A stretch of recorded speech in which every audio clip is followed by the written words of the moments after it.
গোলাঘাট জিলাৰ ডুমলিগড়ৰ পৰা আৰম্ভ হৈছে ৩৯ নং ৰাষ্ট্ৰীয় ঘাইপথ। পথটোৰ নামাকৰণ এছিয়ান 1 নামেৰে কৰা হৈছিল। এই আন্তঃৰাষ্ট্ৰীয় পথটোৱেদি Manipur, Nagaland, Myanmar, Vietnam, Laos, Indonesia যাতায়াত কৰাৰ সুবিধা আছে। এনে এটা আন্তঃৰাষ্ট্ৰীয় যোগাযোগৰ সুবিধা থকা পথ সম্প্ৰতি বহু বছৰ ধৰি মেৰামতিৰ অভাৱত জহি গৈছে। মেৰামতিৰ নামত চলোৱা ভেকু ভাওনাই বিভাগৰ বিষয়া ঠিকাদাৰৰহে লাভ হোৱাৰ বিপৰীতে যান-বাহন চলাচলৰ লগতে পথাচাৰীয়ে যাতায়াতৰ ক্ষেত্ৰত দুৰ্ভোগ ভুগিবলগীয়া হৈছে। কিয়নো সমগ্ৰ পথটোতে ঠায়ে ঠায়ে প্ৰকাণ্ড গাঁতৰ সৃষ্টি হৈছে, যাৰ ফলত পথটো যিকোনো মুহূৰ্ততে দুৰ্ঘটনাৰ আশংকাই গা কৰি উঠিছে।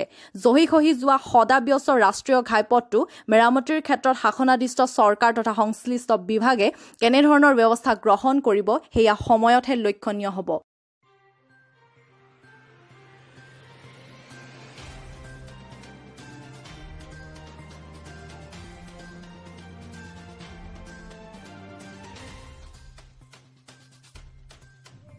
অসমৰ এটা ৰাষ্ট্ৰীয় ঘাইপথ। এই ৰাষ্ট্ৰীয় ঘাইপথটো অতি গুৰুত্বপূৰ্ণ এই কাৰণে ৩৯ নং ৰাষ্ট্ৰীয় ঘাইপথটো কেইবাখনো ৰাষ্ট্ৰলৈ গৈছে। এই একমাত্ৰ পথটোৱে এসময়ত এছিয়ান হাইৱে হিচাপে নামাকৰণ কৰা হৈছিলে, কিন্তু এতিয়া এই ৰাষ্ট্ৰীয় ঘাইপথৰ অৱস্থা অতি দুখ লগা, কিয়নো ইয়াত পুখুৰী সদৃশ ফিচাৰী সদৃশ গাঁতৰ সৃষ্টি হৈছে। গৰুৱে আন ঠাইত পানী নেপালেও এই ৰাস্তাতে সৃষ্টি হোৱা কুঁৱা সদৃশ পুখুৰীত পানী খাই তৃষ্ণা নিবাৰণ কৰে। চাওঁ আহক এই ৰাস্তাৰ অৱস্থা কেনেকুৱা।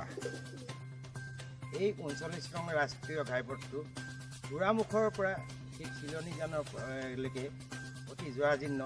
এই পথটো নেশ্যনেল হাইৱে বিভাগে মেৰামতি কৰিয়ে থাকে আৰু এফালে মেৰামতি কৰে, এফালে ভাগি থাকে। শ গাঁতৰ হাজাৰ গাঁতৰ সৃষ্টি হৈছে নামবৰ ৰিজাৰ্ভৰ মাজত, আৰু দেখা যায় বিভাগে মেৰামতি কৰে আৰু সেই মেৰামতিৰ কোনো সুফল নাই, যাৰ ফলত এনেদৰে এইখন ট্ৰাক এক্সিডেণ্ট হৈছে হয়তো 2 এদিনৰ আগতে। এনেধৰণে দুৰ্ঘটনা এই ৰাস্তাটোত পথত ঘটিয়ে থাকে।